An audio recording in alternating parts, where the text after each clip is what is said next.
Halo pemirsa dan teman-teman sekalian, salam berjumpa lagi dengan saya. Perkenalkan, nama saya Servianus Rado Habu. Saya salah satu mahasiswa dari Unika Santi Paulus Uteng, program studi pendidikan guru sekolah dasar kelas 2021D.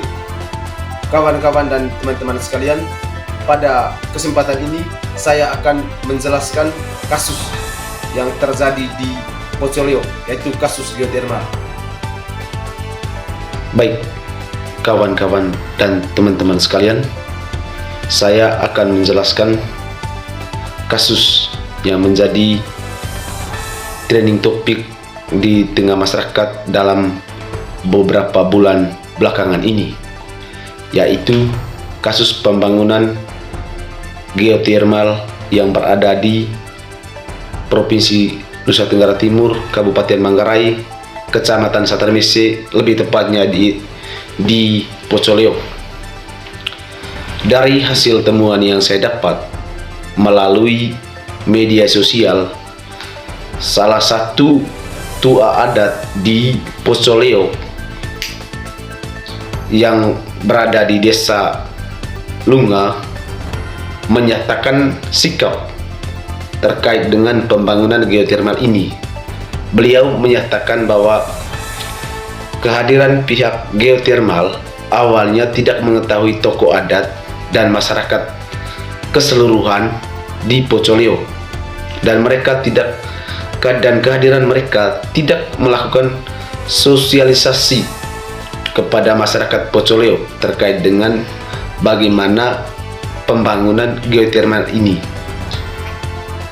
Dan juga beliau menyatakan sikap dampak yang terjadi ketika pembangunan geotermal ini bisa direalisasikan karena dia bandingkan dengan pembangunan di Ulumbu.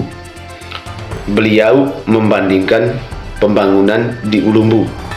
Di Ulumbu saja beliau katakan yang jauh dari wilayah Pocoleo mendapatkan dampak lingkungan sampai di Pocoleo. Dia mengatakan ketika pembangunan geotermal ini bisa terrealisasi, maka dampak lingkungan atau efek terhadap masyarakat di sana, terlebih khusus masyarakat yang keseluruhannya, yaitu bertani. Tanaman yang mereka tanam terkhusus yaitu kopi mendapatkan hasil yang menurun.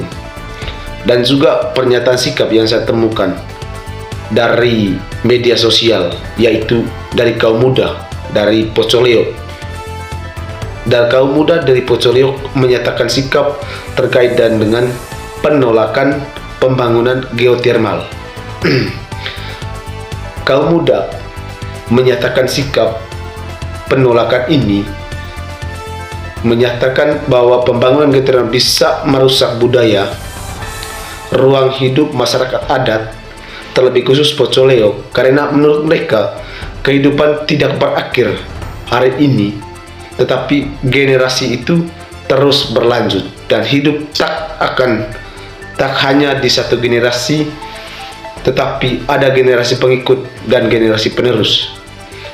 Pernyataan sikap yang disampaikan oleh tua adat dan juga kaum muda di Pocoleo, bahwasannya mereka menolak untuk pembangunan geotermal di Pocoleo. Dan juga saya pribadi sependapat dengan apa yang disampaikan oleh tua adat dan kaum muda di Pocoleo, bahwa menolak pembangunan geotermal di Pocoleo. Bahwasannya ketika pembangunan geotermal ini bisa direalisasi atau dijalankan, maka akan berdampak pada berbagai aspek, seperti kehilangan mata pencarian bagi masyarakat di Pocoleo, dan juga akan terjadinya kehilangan tanah leluhur, tanah warisan yang sudah diwariskan oleh nenek moyang, seperti yang Trisakti Bung Karno cita-citakan, yaitu berdaulat di bidang politik, berdikari di bidang ekonomi, dan berkepribadian di bidang kebudayaan. Berkepribadian di bidang kebudayaan Di sini Bung Karno menginginkan agar kita seluruh warga masyarakat Indonesia menjaga, melestarikan warisan-warisan leluhur di setiap daerah, terkhusus di Manggarai. Kenapa saya katakan di Manggarai di sini? Karena kasus yang terjadi yang saya angkat ini yaitu di Manggarai,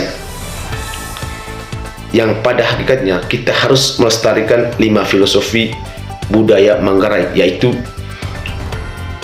Gendang One yang artinya sebagai tempat tinggal, Lingkon Peang artinya kebun dijadikan sumber hidup, Waeteku yang artinya air sebagai sumber minum, Compang Batetakung artinya tempat persembahan untuk leluhur, Natas Batelakbar yang diartikan sebagai tempat ini dijadikan sebagai tempat berinteraksi. Dalam hal ini, ketika kita sebagai masyarakat menjaga atau mencintai bangsa Indonesia, wajib menjaga dan melestarikan warisan leluhur dan tanah ulayat yang sudah mereka titipkan kepada kita. Pembangunan perluasan wilayah geotermal di Pocoleo ini juga melanggar Undang-Undang Nomor 32 Tahun 2009 tentang perlindungan lingkungan hidup. Baik pemirsa dan teman-teman sekalian, saya sudah menjelaskan tadi terkait dengan bagaimana dinamika sebuah kasus, yaitu kasus pembangunan pemboran geotermal di Pocoleo ini. Dan juga saya akan memberikan sebuah solusi. Menurut saya, solusi yang saya tawarkan terkait dengan kasus tersebut adalah pemerintah harus berpikir 2 kali. Karena apa? Karena ketika pemboran itu akan berjalan, pemboran geotermal akan berjalan, akan berdampak besar terhadap jangka panjang. Apalagi Pulau Flores merupakan pulau kecil. Ketika nanti pemboran geotermal ini dijalankan atau direalisasikan, Pulau Flores ini akan mati dikarenakan energi panas diambil seluruhnya. Dampaknya terhadap masyarakat di atas pulau ini akan mengalami gangguan keseimbangan. Secara ekosistem pasti hancur. Dan juga ketika dijalankan ini, maka segala warisan leluhur dari secara turun-temurun itu seperti yang saya jelaskan tadi, itu 5 filosofi Manggarai pasti hilang. Makanya pemerintah harus berpikir terkait dengan dampak jangka panjang yang akan dialami oleh masyarakat ketika nanti pemboran atau pembangunan geotermal direalisasikan. Kawan-kawan sekalian dan teman-teman, itu saja beberapa penyampaian yang saya temui dan juga beberapa pendapat yang saya sampaikan terkait dengan pembangunan geotermal. Dan apabila ada kekurangan atau teman-teman tidak paham dengan apa yang saya sampaikan, bisa sampaikan atau berikan pertanyaan di kolom komentar. Sekian dan terima kasih.